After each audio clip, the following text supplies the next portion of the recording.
낯선 사람과 지내는 건 여러분 낯익은 사람하고 지내는 것도 좋지만 낯선 사람과 지내는 것이 우리의 삶에 도움이 됩니다. 건강해져요. 낯설다, 낯이 설다는 거죠. 전에 본 적 익숙하지 않다는 얘기죠. 근데 낯선 사람과 함께하면 나를 좀 더 넓은 세상으로 나를 초대하는 것과 같습니다. 낯익은 익숙한 세상 속에서만 살다 보면 내 삶이 늘 그렇고 그렇습니다. 그러나 낯선 장소, 때로는 거기에서 또 낯선 사람, 그런 사람들과 보내는 시간은 내 삶을 넓혀줘요. 확장해줍니다. 내 인생의 지평이 넓어집니다. 그래서 낯선 사람이 내게 온다는 것은 다른 말로 하면 내게 축복이 오는 거예요. 우리가 사람들과 대인관계를 맺는 장소가 있죠. 우리 교인들하고는 우리가 교회에서 주로 관계를 맺지 않습니까? 그런데 우리가 그런 거 있잖아요. 누가 가면 어디에 가면 누가 있어. 그런데 그 사람을 뜻밖의 저와 여러분이 교회 바깥에서 만나면 어때요? 또 반갑죠. 또 새로워져요. 낯설지만 여러분 우리를 좀 더 새로운 세계로 인도한단 말이죠. 여러분 오늘 성경의 말씀을 통해서 때로는 낯선 말씀이 있을 수도 있어요. 근데 그것을 마음의 문을 닫지 마시고 그냥 열어만 놓고 계시면 여러분 낯선 말씀이 여러분을 새로운 세계로 여러분의 인생을 더 넓은 지평으로 인도해 주실 겁니다. 자, 오늘 보면 16절의 말씀 우리 한번 읽어볼까요? 명철의 길을 떠난 사람은 사망의 회중에 거하느니라. 아멘. 오늘 우리말 성경의 사망의 회중, 이 사망의 회중을 다른 말로 하면 수올입니다. 한번 따라 볼까요? 수올. 죽음의 장소라는 뜻입니다. 구약 성경에 보면 수올에 내려갔다 이런 표현이 자주 나오죠. 죽은 사람이 그림자처럼 머무는 곳이 수올입니다. 근데 우리는 수올을 지옥이라고 생각해요. 다른 의미입니다. 여러분 벌 받는 지옥이 아닙니다. 사람들이 죽으면 그림자처럼 머무는 곳이 수올입니다. 명철의 길을 떠난 사람은 사망의 회중에 거한다고 했습니다. 그곳은 생명이 가득하고 충만한 곳이 아니라 생명이 역동적으로 펼쳐지는 곳이 아니죠. 생명이 축소되고 여러분 제한된 곳입니다. 하나님을 경외하는 것이 지혜입니다. 그죠? 하나님을 경외하는 것이 다른 말로 하면 잠언에 표현하면 명철입니다. 근데 하나님을 경외하는 길, 즉 지혜와 명철의 길에서 떠난 사람은 하나님의 경외하는 일이 내 마음에 그리고 내 습관에 삶의 버릇으로 습관으로 들어지지 않아서 짙은 그림자같이 사망의 회중, 수월과 같이 지내게 된다는 뜻이에요. 그러니까 다른 표현을 하면 뭐예요? 온로드, 도로로 제대로 된 길로 가야 되는데 오프로드로 가는 거죠. 하나님을 경외하는 길에서 벗어나면 우리의 인생이 오프로드를 달리게 된다는 겁니다. 자, 17절의 말씀도 이어서 우리 한번 읽어보도록 하겠습니다. 연락을 좋아하는 자는 가난하게 되고 술과 기름을 좋아하는 자는 부하게 되지 못하느니라. 아멘. 연락이라고 하는 것은 잔치를 벌려서 즐기는 것을 연락이라고 그러죠. 누구와 연락하는 것을 좋아한다는 게 아니라 잔치를 베풀어 좋아하는 사람, 그걸 즐기는 사람은 가난하게 되고 그 다음에 술과 기름을 좋아하는 사람은 여러분 부하게 되지 않는다. 똑같은 말이죠. 술과 기름 사자성어가 있어요. 주지용님이라는 사자성어가 있죠. 여러분 술로 연못을 만들고 고기, 육림, 고기로 숲을 이룬다. 즉 늘 술과 기름, 술과 고기에 빠져 산다는 거예요. 방탕하게 사는 삶을 주지육림이라는 사자성어로 우리가 표현합니다. 그러니까 여러분 옛날에는 근데 오늘 성경에 보면 술과 기름이라고 표현됐잖아요. 옛날에는 기름이 귀했거든요. 그러니까 고기 중에 기름이 좋은 거였단 말이죠. 그래서 술과 기름을 좋아하는 자는 부하게 되지 못하느니라. 당연한 얘기죠. 우리의 현실이 그렇게 된다는 거예요. 우리 당연한 얘기 같지만 알면서도 우리가 그 늪에 빠지죠. 지금은 절판됐습니다만은 잔치가 끝난 후에 우린 무엇을 먹고 살까라는 책이 있었어요. 그냥 제목이 재밌었어요. 잔치가 끝난 후엔 우린 무엇을 먹고 살까. 이 책은 소위 말하는 1980년대 후반 아시안 게임과 88년 서울 올림픽을 기점으로 우리나라가 막 눈부신 성장을 하죠. 물가가 오르는 거에 비해서 소득이 막 증대하죠. 그래서 당시에 교역 양으로 수출이 무역량으로 세계 11위까지 올라가요. 11위.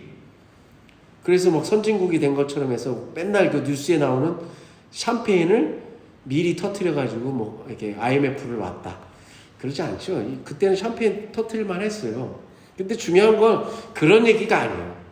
잔치가 끝난 후에 우리는 무얼 먹고 살까 이 책의 내용은 지금 검소해야 된다. 부자인 줄 알고 착각하지 말고 뭐 검소해 이 얘기가 아니고 후세대가 쓸 것을 우리가 땡겨서 다 써버린다는 거예요. 더 나아가서 후세대가 밤하늘의 별을 봐야 되고 맑은 공기를 마셔야 되는데 우리가 소위 오늘날 우리가 더 많이 벌고 더 잘 살기 위해서 우리의 편리와 산업의 발전을 위해서 그 맑은 공기도 우리가 땡겨 써버려서 후세들에게 물려줄 맑은 공기가 없다는 거예요.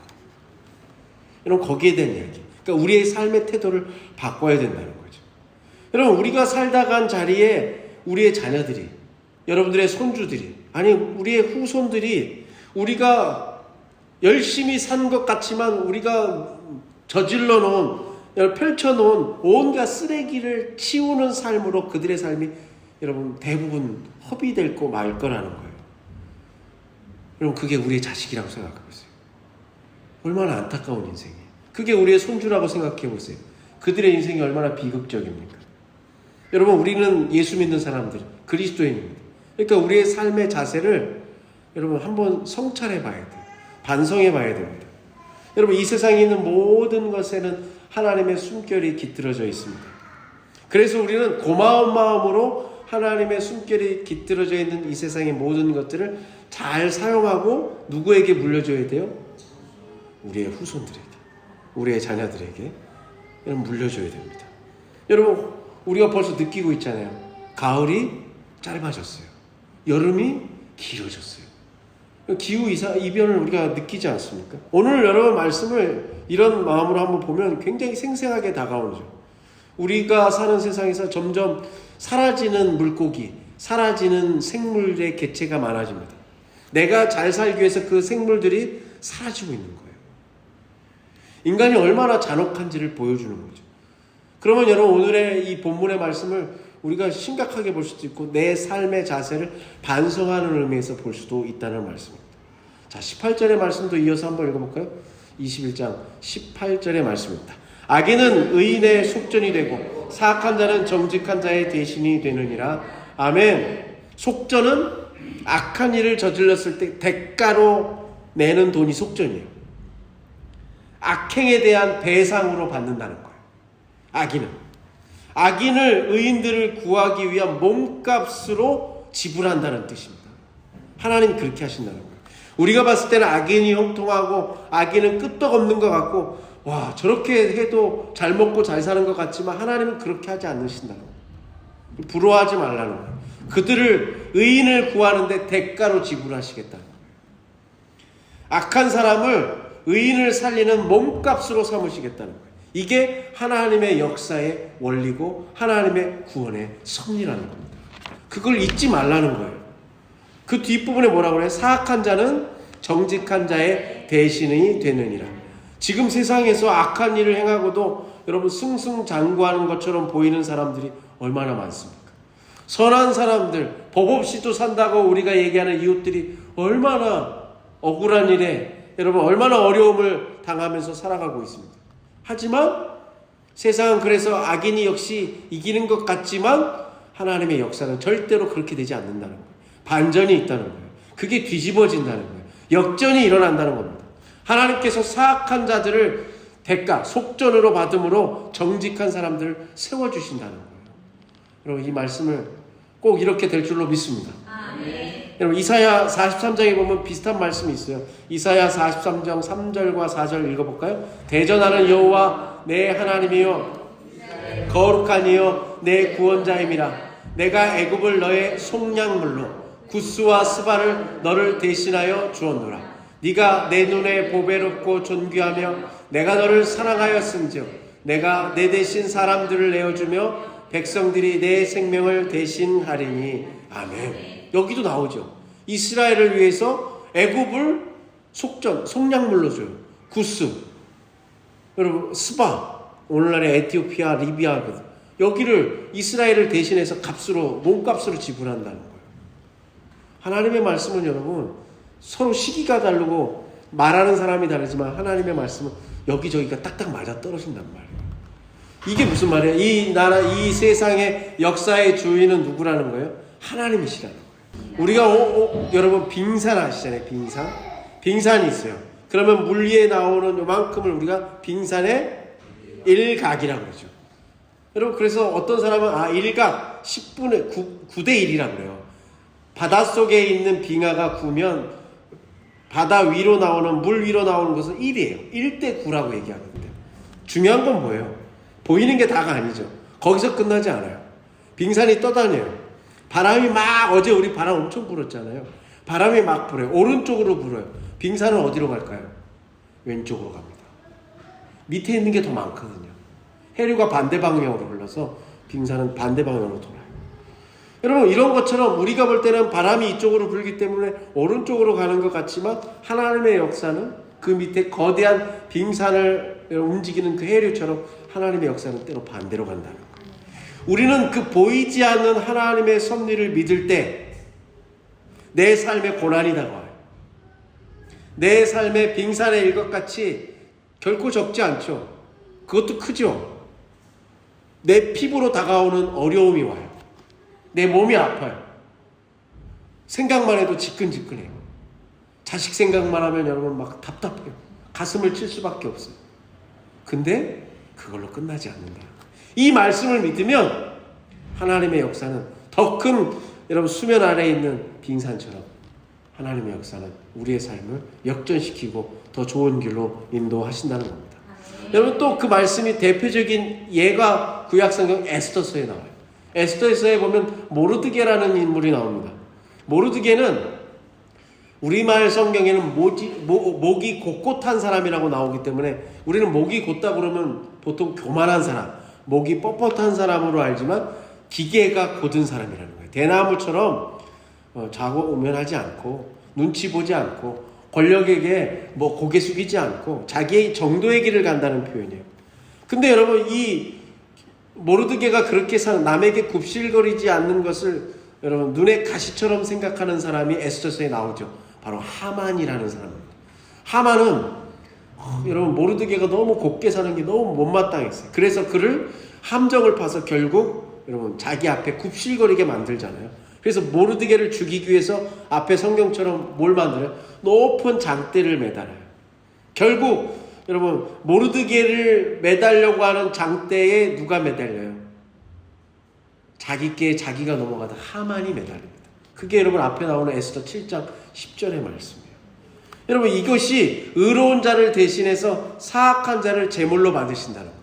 속전으로 받으신다는 거예요. 역사는 이렇습니다. 이런 역사를 이해를 하고 있으면 여러분 우리는 삶에 대해서 어때요? 결국 하나님의 선한 역사가 믿음의 사람들을 건져낸다는 것을 여러분 우리가 믿게 되면 내 삶에 대해서 부정적으로 바라보게 될까요? 낙관적으로 바라보게 될까요? 내 삶을 섭리하시는 하나님을 믿기 때문에 부정적으로 바라보지 않고 여러분 우리는 근본적으로 낙관적일 수밖에 없습니다. 눈으로 보기에는 빙산의 일각처럼 악한 사람이 이기는 것처럼 보여요. 승승장구하는 것처럼 보여요. 나만 억울한 것 같아요. 근데 우리는 뭐라고 그래요? 의가 승리한다고 성경은 얘기해요. 선이 승리한다고 얘기해요. 왜요? 하나님이 선이시고 의시고 승리하는 주체이기 때문이죠. 나는 하나님의 뜻대로 살다가 내 눈에 보기에는 사람의 눈에 보기에는 넘어질 수도 있어요. 당장 실패처럼 보일 수 있어요. 그러나 하나님은 넘어지면 우리를 어떻게 세워요? 다시 이렇게 세워요. 실패하면 어떻게 해요? 죽었던 예수님을 다시 부활시키셨듯이 우리를 승리의 길로 이끄실 줄을 믿습니다. 여러분 담대하라 우리 찬양처럼 요한복음 16장의 말씀처럼 뭐예요? 세상을 이미 하나님 예수님이 이기셨습니다. 그래서 우리한테 뭐라고 그래요? 승리하라가 싸워서 이겨라가 아니라 뭐해라? 담대하라. 여러분 사도행전 맨 마지막의 말씀처럼 사도 바울이 여러분 막 악을 쓰고 막 기를 쓰고 최선을 다해서 막 부딪히는 게 아니라 어떻게 해요? 이미 이겼기 때문에 거침없이 담대하게 복음을 전하는 거죠. 여러분 이게 뭐예요? 부활신앙이죠. 저와 여러분의 믿음이 여러분 이러한 믿음이 되시길 간절히 축복합니다. 여러분 21장 19절의 말씀 이어서 우리 한번 읽어볼까요? 잠언 21장 19절의 말씀입니다. 다투는 성내는 여인과 함께 사는 것보다 광야에서 사는 것이 나으니라. 아멘. 여러분 광야는 사막이랑 다르죠. 텅 비고 아득히 넓은 들판을 광야라고 합니다. 우리나라에는 광야 같은 데가 별로 없어요. 우리나라 지금 딱히 다가오진 않습니다. 사람이 잘 안 다니고 거기서 농사를 지거나 주거하기에는 참 척박한 땅을 우리가 소위 광야라고 얘기합니다. 황량하지만 거기도 애를 쓰면 그래도 거기에 자라나는 식물들이 있어요. 근데 여러분 오늘 성경에 보면 다투며 성내는 여인과 함께 사는 것보다 그런 광야에서 사는 게 낫다는 거예요. 여러분 모든 척박한 데 사는 게 낫다는 거예요. 여러분 이 말씀을 읽으면 제가 늘 말씀드리지만 우리 남성분들이 되게 좋아하신단 말이에요. 근데 이 말씀을 꼭 그렇게 읽으시면 안 된다고 그랬죠. 굉장히 가부장적인 사회에서 쓰여진 말씀이기 때문에 여인을 뭘로도 바꿔야 돼요. 내가 남편이면 다투며 성내는 남편과 함께 사는 것보다 광야에 사는 것이 나으니라를 읽으셔야 돼요. 우리 특히 그 자기 성질대로 자기 멋대로 하시는 분들 있잖아요. 이 말씀을 마음에 담으시길 바랍니다. 또 아내분들도 우리 여성분들도 마찬가지죠. 이 말씀을 우리 남편이 읽어야 되는 게 아니라 누가 읽어야 되는 거예요? 내가 읽어야 되는 거죠. 이 본문은 여러분 참 그렇지 않습니까? 우리가 여러분 지금 뭐 성인지 감수성이다 그래서 그런 걸 많이 얘기합니다. 남성과 여성, 특히 여성에 대한 이야기를 많이 하잖아요. 여러분 세 사람이 있으면 한 사람을 바보 만들기 쉽죠. 둘이서 말만 맞추면 한 사람이 바보 되는 거예요. 마찬가지로 여러분 남성에 대해서 여성에 대해서 여러분 남성들이 여성에 대해서 한두 마디를 여러분 말을 편견을 주고받고 마치 그것이 맞는 것처럼 서로 끄덕거려주면 이 여성에 대한 편견이 심어지는 거예요.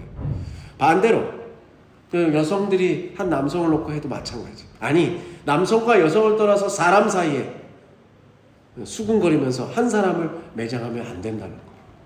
그러면 차라리 광야에서 사는 게 낫다는 말씀이죠. 여러분 모든 문제의 근원에 여러분 여자가 있다는 말씀이 절대 아니에요. 사람이 있는 거예요. 누가 있는 거예요? 정확하게는 내가 있을 수 있다는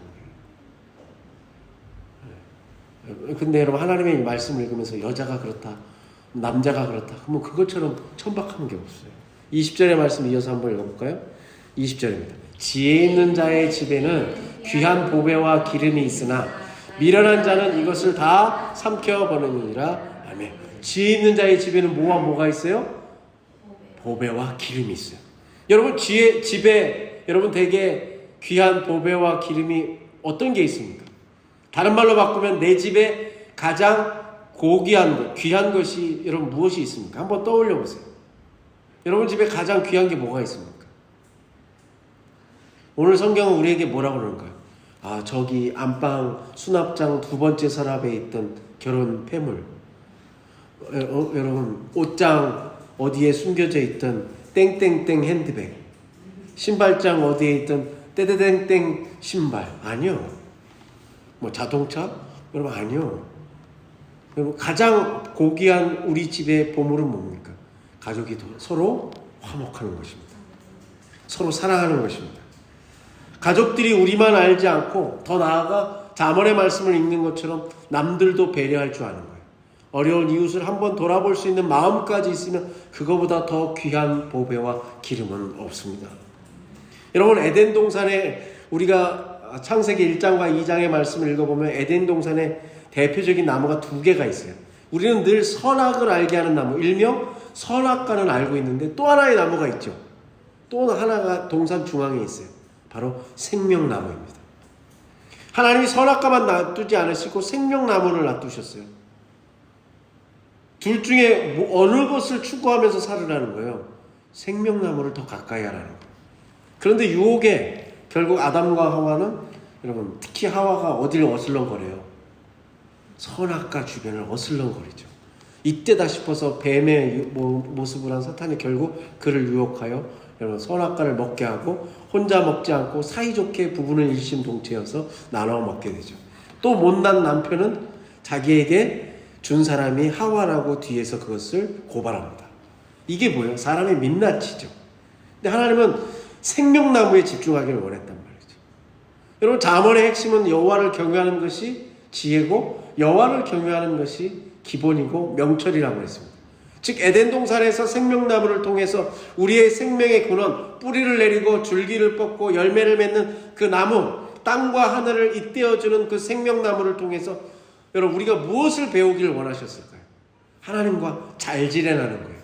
더 다른 말로 하나님을 경외하라는 거예요. 여러분, 그 사람이 지혜 있는 자라는 거예요.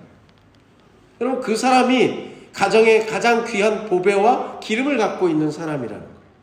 여러분, 우리가 가정이 행복해지려면 어떻게 해야 될까요? 하나님을 경외하시기를 간절히 축복합니다. 여러분, 가족과 행복한 가정을 꾸리시기 위해서는 가족들이 서로를 지옥처럼 여기지 말고 여러분, 사랑하는 눈길로 서로를 봐야 됩니다. 여러분, 가족을 사랑하시길 바랍니다. 아니, 목사님, 가족을 안 사랑하는 사람이 어디 있어요? 아니요. 여러분, 가족 때문에 지옥과 같은 나날을 보내는 사람이 얼마나 많아요. 여러분, 알고도 싶지 않은데 그런 가십거리들이 얼마나 숱한 뉴스로 여러분 SNS를 타고 우리에게 다가옵니까? 여러분, 행복한 가정을 위해서 가족을 지옥으로 대하지 마시고 여러분, 사랑으로 바라보시길 간절히 축복합니다. 여러분, 또한 우리의 가정을 행복하기 위해서는 어떻게 해야 돼요? 사랑만 하고 일은 안 하면 안 돼요. 내가 너 사랑하는 거 알지? 그걸로 때우시면 안 돼요. 말로 때우시는 분들 있잖아요. 저도 옛날에 한참 그랬습니다만 그러지 마시기 바랍니다. 뭐 일을 해야 됩니다. 건강한 노동을 해야 됩니다. 그 중에 제일 좋은 일은 뭘까요? 여러분, 우리가 하는 여러 가지 있어요. 농사를 지어요. 여러분, 직장에 나가서 일을 해요. 가게를 운영해요. 내 사업체를 운영해요. 다 좋은 일이에요. 사랑하면서 그 일도 열심히 해야 돼요. 그런데 내가 하는 일 중에 가장 귀한 일은 하나님이 나에게 주신 사명이 있어요. 그거를 하는 것이 가장 귀합니다. 여러분, 그 일을 열심히 하시기 바랍니다. 하나님을 경외하시고 서로 사랑하시고 건강한 노동을 하는 것이 여러분의 가정을 행복하게 만드는 비결입니다. 그게 지혜 있는 자의 집에 있는 보배와 기름입니다. 근데 미련한 사람은 어떻게 하는 거예요? 그게 이미 에덴 동산처럼 이미 우리에게 주어졌음에도 불구하고 생명나무는 거들떠도 안 봐요. 여호와를 경외하는 건 안중에도 없고 뭐만 관심이 있어요? 하나님처럼 되고 싶은 그 욕심 때문에 선악과에만 관심을 갖는 거예요. 여러분, 생명나무가 아니라 내 중심을 돈으로 잡는 거예요. 성공하고 싶은 거예요. 출세하고 싶은 거예요. 명예를 갖고 싶은 거예요. 멋져 보이고 싶은 거예요. 여러분, 돈이 내 삶의 중심이 되니까 서로 사랑하는 것은 안 되는 거예요. 여러분, 돈이라는 게 뭐예요? 물질이라는 게 뭐예요? 권력이라는 게 뭐예요? 내 욕심이 거기에 들어가요. 내 욕심만 들어가요? 내 옆에 있는 가족도 거기에 욕심이 들어가요. 여러분, 우리가 늘 그런 상상하잖아요. 뭐에 당첨되면 만약에 그 당첨금이 10억이면 내가 이걸 어떻게 쓸 건가? 여러분, 우리가 월요일마다 얼마나 행복의 나래를 꿈꾸면서 일주일을 살아요. 여러분, 그런데 정말 그 돈이 주어지면 가족 간에 그렇게 하실 수 있어요? 아니요. 저마다 다 욕심이 있어요. 여러분, 돈이 내 마음에, 물질이 내 마음의 중심에 있으니까 노동하고 싶지 않은 거예요. 하나님이 내게 맡겨주신 소명 하찮아 보이는 거예요. 내가 지금 할 일이 많아요. 여러분, 그러니까 점점 우리의 가정이 지옥과 같은 나날을 보내게 되고, 여러분, 우리의 가족 간의 관계가 깨지게 되고, 결국 어때요? 내 삶이 광야같이 황폐해지는 것이죠. 21절의 말씀도 우리 이어서 한번 읽어볼까요? 21절입니다. 공의와 인자를 따라 구하는 자는 생명과 공의와 영광을 얻느니라. 아멘. 공의와 인자를 따라 구한다. 이게 뭐? 애써서 추구하라는 거예요. 애를 쓰라는 거예요. 공의와 인자를 하기 위해서 애를 쓰라는 거예요.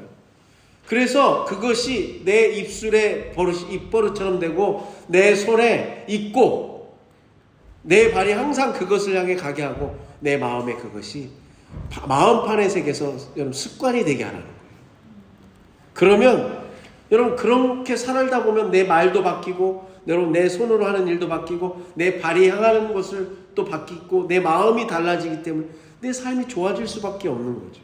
그런데 앞서 말씀드린 대로 사람은 욕망이 있단 말이에요. 자기중심적이에요. 그러니까 공의와 인자, 하나님의 성품인 공의와 인자를 추구 애써서 노력하지 않으면 우리는 금방 내 중심으로 돌아와요. 내 욕망이 먼저예요. 그래서 여러분 공의와 인자를 선택하지 못해요. 그렇기 때문에 자꾸 의지적으로 선택하고 노력해야 된다는 거예요. 다른 말로 하면 연습하고 훈련하고 훈련해서 몸에 배게 해야 된다는 거예요. 내 마음속에 마음판에 새겨져야 된다는 거죠. 여러분, 내가 애써 노력해서 무엇을 추구하느냐, 내가 버릇처럼 습관처럼 어떻게 사느냐에 따라서 내 삶의 질이, 내 삶의 내용이 달라지죠. 우리가 잘못을 저지르지 않는다고 내 할 도리를 다 했다고 우리는 때때로 생각할 수가 있습니다.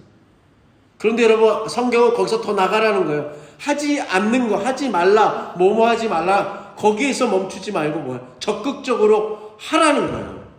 안 해야 될 것은 안 하는 것에서 멈추지 말고 해야 될 것을 하라는 거예요. 하나님이 우리에게 주신 계명과 율법과 말씀에 따라서 그 길을 의지적으로 노력하라는 거예요. 애쓰라는 거예요. 왜요? 안 그러면 내 자기중심, 내 자아가 또 튀어나와요. 안 그러면 내 욕망이 불쑥불쑥 나와요. 심지어 하나님의 일을 하면서도 거기에 내 욕망을 결부시켜요. 숟가락만 자꾸 얹어요. 그러면 안 된다는 거예요. 여러분, 우리가 다니는 교회, 개신교회 영성에서 오늘날 시대에 가장 부족한 게 뭘까요? 저는 바로 이거라고 생각해요. 신앙을 훈련하지 않는 거예요. 연습하지 않는 거예요. 내 몸에 배도록 우리가 애쓰지 않는 거예요.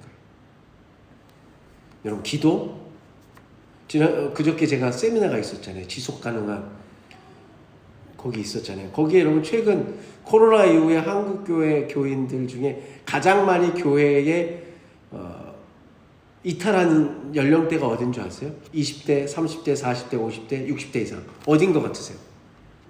가장 많이 되돌아오지 않은 세대.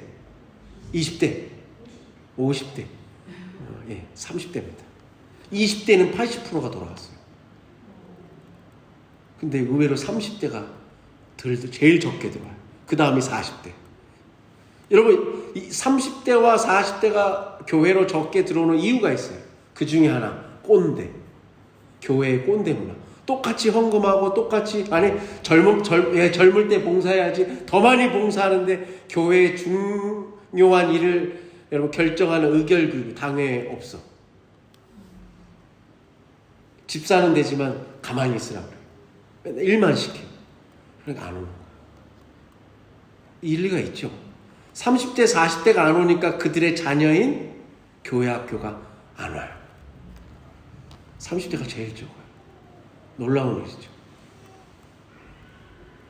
여러분, 그리고 어른 세대가 여러분 어른 세대가 얼만큼 어떻게 바뀌었는지 알아요? 코로나 이후에 교회가, 예를 들어서 교인이 100명이면 60대 이상이 60명이에요. 절반 이상. 교회가 한국 사회가 노령화된 것보다 훨씬 더 급속한 속도로 노령화가 되고 있어요. 이런 여러 가지 데이터가 있어요. 그 다음에 또 하나 제가 충격적이었던 게 뭔지 아세요? 기도 시간이 줄었어요.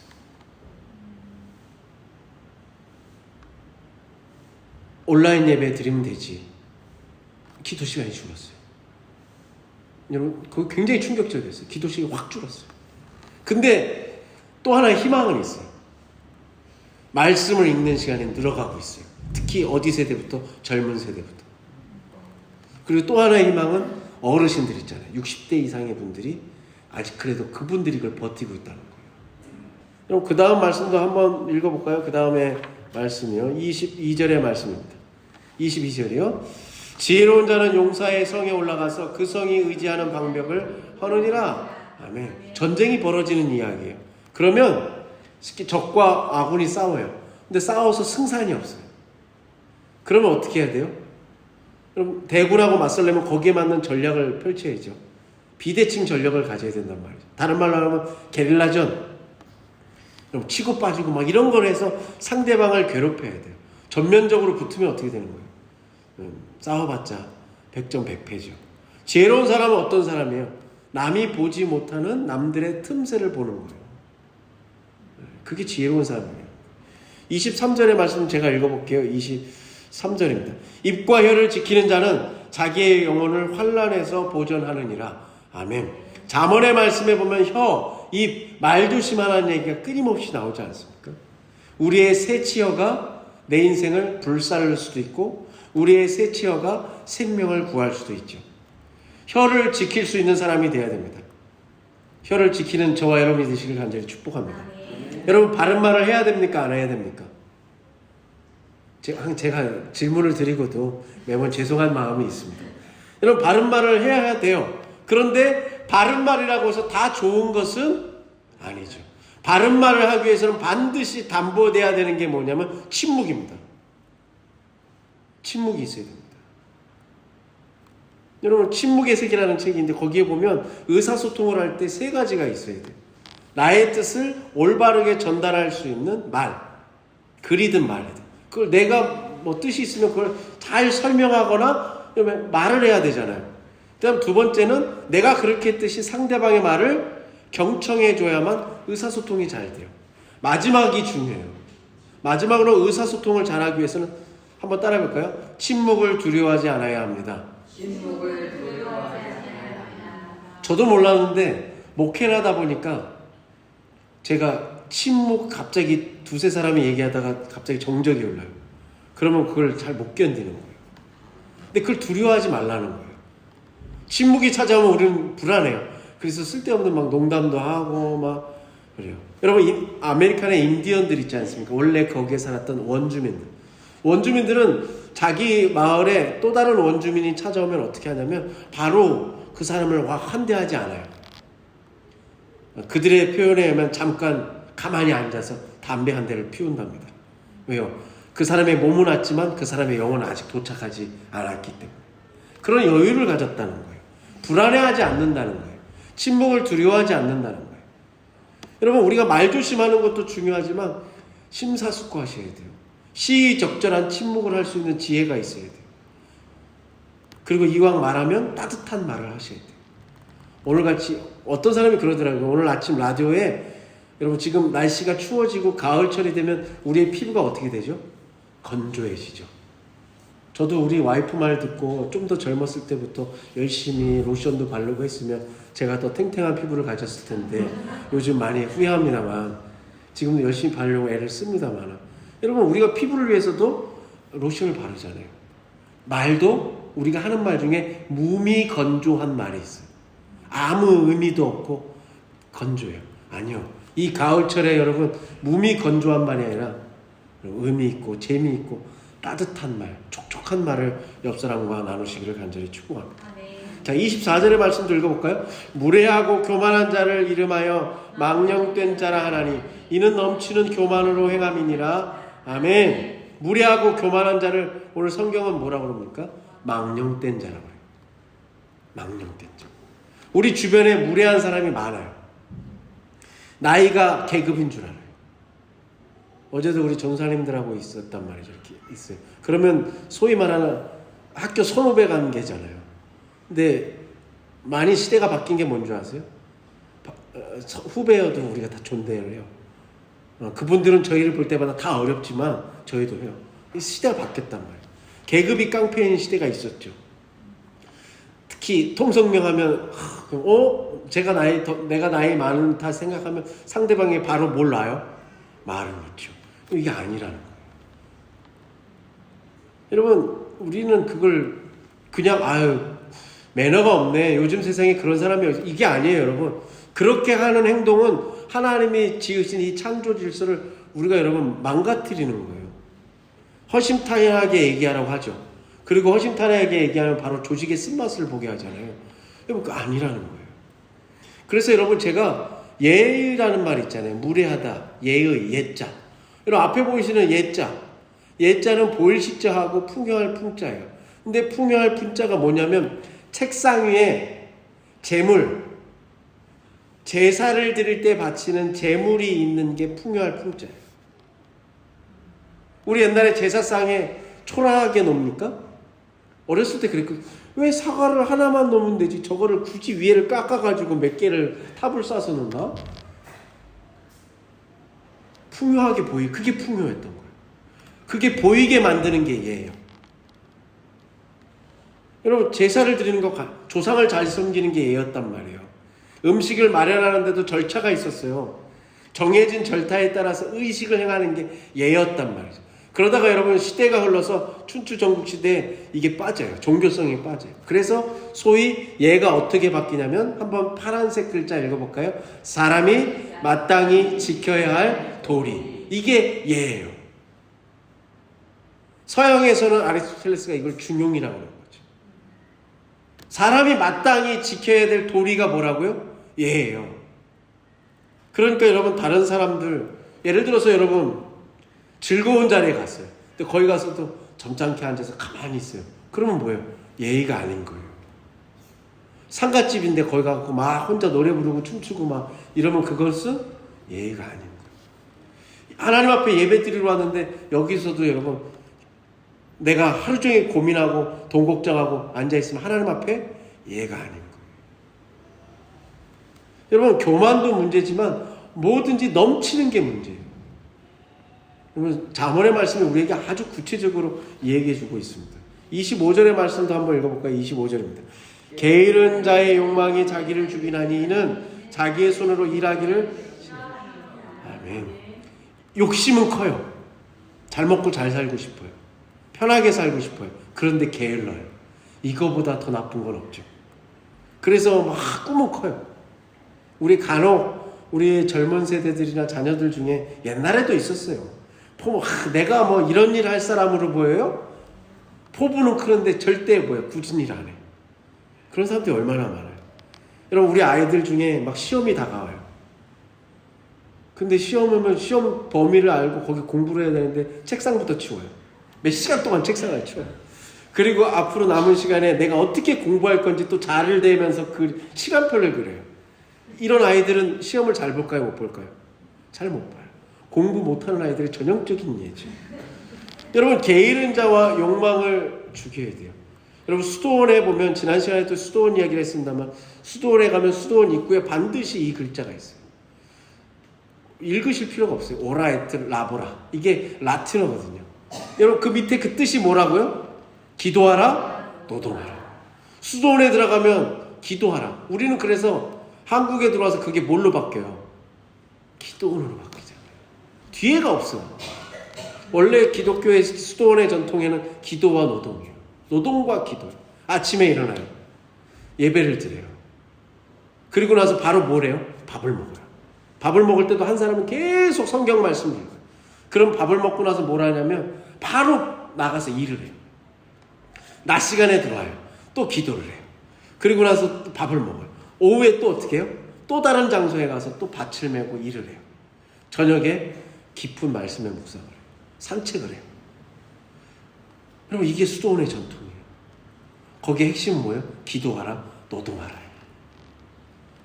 기도하면 내가 노동해서 벌어야 되는 물질이 기도하면 떨어지는 게 아니라 기도하면서 노동해야 돼요. 자기 손으로 일하기 싫어하는 사람은 자기의 삶을 지금 점점 망가뜨리고 있는 거죠. 26절의 말씀 이어서 한번 읽어볼게요. 어떤 자는 종일토록 탐하기만 하나 의인은 아끼지 아니하고 뭐하느니라? 베푸느니라. 탐하는 사람하고 후하게 베푸는 사람을 대조시키는 거예요. 여러분 탐하는 사람하고 베푸는 사람이 아니에요. 탐하는 사람하고 어떻게 베푸는 사람이요? 후하게 아끼지 않고 베푸는 사람이에요. 탐욕은 죄입니다. 왜 죄입니까? 탐욕은 과도한 욕심이에요. 그렇기 때문에 그 욕심은 남을 배려하지 않아요. 내 욕심 더 많은 것을 얻기 위해서 남을 배척해요. 탐욕스러운 사람은 배려하지 않는 특성이 있어요. 탐욕하는 사람은 이웃이 없어요. 친구가 없어요. 우리가 늘 나눠야 된다고 우리 자녀들한테 얘기해요. 그런데 우리가 나누지 못해요. 성경은 뭐라고 그래요? 의인은 어떤 사람이라고요? 아끼지 아니하고 베푸는 사람이에요. 근데 우리의 사는 오늘날의 우리의 시대는 뭐야? 끊임없이 돈을 더 많이 벌려고 얘기해요. 우리가 살고 있는 이 사회는 끊임없이 탐욕을 합리화시켜줘요. 야, 네가 그만큼 애쓰는데 더 많은 돈을 벌어야지. 지금보다 더 큰 집에 살아야지. 그럼 무서운 세상이죠. 욕심에 끝이 없어요. 여러분 탐욕에는 이웃이 없고 친구가 없기 때문에 나눠줄 수가 없어요. 나눠줄 필요가 없는 거예요. 여러분, 다른 사람을 향해서 자기를 열지. 맨 앞에 제가 낯선 사람과 낯선 장소에서 만나는 것, 새로운 세계로 나를 초대해 주는 것이고 나의 삶의 지평을 넓혀준다고 말씀드렸잖아요. 근데 우리가 자꾸 그걸 막는 거예요. 여러분, 27절, 28절, 29절도 비슷한 말씀이에요. 악인은 뻔뻔하게 사는 거예요. 철면피처럼 살아요. 근데 정직한 사람은 뭐가 달라요? 얼굴에 그걸 못 갈아요. 자기를 반성하고 성찰하느냐고 뻔뻔하지 못해요. 우리 교인들은 여러분 자기를 성찰하고 반성해서 여러분 착한 사람으로 사시길 간절히 축복합니다. 상대하고 대화를 해요. 여러분, 대화를 하면 우리는 그냥 내 의견을 관철시키는 게 아니라 말씀을 읽듯이 말씀에 비춰진 나를 보면서 나를 반성하고 성찰하듯이 다른 사람과의 대화 속에서 내가 미처 깨닫지 못했던 것을 여러분 나를 비추는 거예요. 그러면서 거기에서 또 배우는 거죠. 나를 넓혀가는 거예요. 잠언의 말씀을 우리가 매주 읽으면서 제가 끊임없이 말씀드리는 거예요. 하나님의 말씀을 읽으면 읽을수록 우리가 하나님 앞에 예배드리면 예배드릴수록 우리가 이전보다 더 나은 사람이 돼가는 거예요. 여러분, 그게 은혜입니다. 여러분, 내가 누군가를 바라볼 때 제가 이거 말씀 준비하면서 얼마나 여러분 제가 하나님 앞에 죄송했는지 몰라요. 내가 누군가를 바라볼 때 내 시선에 사심이 아니라 시기하는 마음은 없었는가? 돌아보게 되더라고요. 여러분, 내 눈을 바라보게 되더라고요. 성찰하는 신앙. 오늘날 우리의 교회가, 여러분, 오늘날 이 시대에 30대, 40대가 교회로 다시 돌아오지 않는 가장 큰 이유가 뭐예요? 우리 스스로를 성찰하지 않기 때문에. 교회 밖에 있는 사람을 향해서 자꾸 손가락질하기 때문이에요. 여러분, 성숙한 사람은 어떤 사람이에요? 남에게 비춰진 나의 모습을 볼 줄 아는 사람이죠. 여러분, 이제 여러분 예배를 마치시고 다시 가정으로 일터로 가시잖아요. 여러분의 삶으로 돌아가시잖아요. 이 말씀만 꼭 기억하세요. 다른 사람의 모습에 비친 나를 볼 수 있으면 우리는 지금 반성하는 사람이 돼가고 있는 거예요. 철이 들고 있는 거예요. 내 믿음이 자라고 성숙해 가고 있는 거예요. 일주일 동안 그게 가족이든 이웃이든 심지어 여러분 단풍이 들어가는 나무든 여러분 내 살갗에 와닿는 바람이든 거기에 비춰주고 느껴지는 내 모습을 보실 수 있으면 여러분 그것이 이 가을 계절에 우리에게 주신 하나님의 은혜라고 저는 믿습니다. 마지막 30절 31절 한번 읽어볼게요. 30절과 31절의 말씀입니다. 지혜로 못하고 명철로도 못하고 모략으로도 여호와를 당하지 못하느니라. 싸울 날을 위하여 마병을 예비하거니와 이김은 여호와께 있느니라. 아멘. 여러분 예레미야의 말씀에 보면 눈으로만 보세요. 하나님이 자랑하지 말래요. 너 재산 자랑하지 마. 힘 자랑하지 마. 너 자랑하고 싶으면 이걸 자랑해. 뭘 자랑하라고요? 나를 아는 분, 하나님을 아는 것과 하나님이 긍휼과 공평과 공의를 세상에 실현하는 분이라는 것과 내가 하나님이 이런 일, 공평하고 긍휼을 베풀고 공의를 베푸시는 일을 좋아한다는 것을 네가 깨달았고 지혜를 가지고 그걸 자랑하라고 그러죠. 여러분 일주일 동안 우리가 때로 그렇잖아요. 동창회 같은 데 가시고 특히 여러분 이렇게 만나시면 배우자 자랑 아니면 자식 자랑 아니면 뭐 하여튼 자랑 나오잖아요. 그때마다 어떻게 하셔야 돼요? 오늘 이 말씀 기억나셔야 돼요. 누구를 자랑해야 돼요? 하나님을 자랑하셔야 돼요. 아니면 어떻게 하셔야 돼요? 입을 다무셔야 돼요. 정말로 우리가 자랑해야 될 게 뭡니까? 여러분 힘 자랑하지 마십시오. 여러분 교회 자랑도 하지 마십시오. 여러분 하나님을 아는 것을 자랑하시길 간절히 축복합니다. 하나님이 기뻐하시는 게 뭡니까? 긍휼입니다. 불쌍히 여기는 겁니다. 여러분 나 자신부터 불쌍히 여기시길 바랍니다. 그리고 내 옆에 여러분 함께 살아가는 가족을 불쌍히 여기시기 바랍니다. 그리고 공평과 공의를 살피시는 그 하나님을 자랑하시기 바랍니다. 그러면 여러분은 어떻게 되시는 거예요? 일주일 동안 성숙한 믿음의 사람으로 더 나은 사람으로 하나님이 여러분의 은혜를 입혀 주시는 겁니다. 그럼 기도하겠습니다. 하나님 오늘 잠언의 말씀을 통해서 우리가 어떻게 살아야 될지를 다시금 돌아보게 하시고 알려주셔서 감사합니다. 오늘 내 욕심 때문에 욕망 때문에 내 자녀들이 누려야 될 것까지 오늘 우리가 앞당겨서 사용하고 있지는 않습니까? 반성하며 돌아보게 하여 주시옵소서. 하나님 앞에서 나를 절제하게 하여 주시옵소서. 하나님, 무엇보다도 일주일 동안 내가 만나는 다른 사람들, 가족이 됐든 이웃이 됐든, 심지어 하나님이 주신 나무와 풀이 됐든 바람이 됐든, 거기에서 비춰지는 내 모습을 보며 성찰할 수 있는 우리 지혜로운 사람들 다 되게 하여 주시옵소서. 하나님, 내 힘을 자랑하고 싶고 자식 자랑하고 싶고 재산 자랑하고 싶을 때 하나님 입을 닫게 하시고, 오직 우리가 자랑해야 될 것, 하나님을 아는 것을 자랑하게 하여 주시옵소서. 나를 긍휼히 여기시는 주님을 자랑하게 하여 주시옵소서. 나를 위해 십자가 지신 그 주님을 자랑하는 우리 모든 지금 여기의 교회 사랑하는 성도들 되게 하여 주시옵소서. 하나님, 이제 교회를 창립한 지 2주년이 돼갑니다. 하나님, 우리가 애썼던 것 하나님 앞에 감사한 일이지만 하나님, 그것도 자랑하지 않게 하시고, 하나님, 이 교회를 통해 하나님을 알아가는 것을 가장 기뻐하고 자랑하게 하여 주시옵소서. 앞으로 우리 교회를 통해서 하나님의 긍휼과 사랑과 은총이 통로가 되게 하시고 도구가 되게 하여 주시옵소서. 감사드리며 예수님의 이름으로 기도드리옵나이다.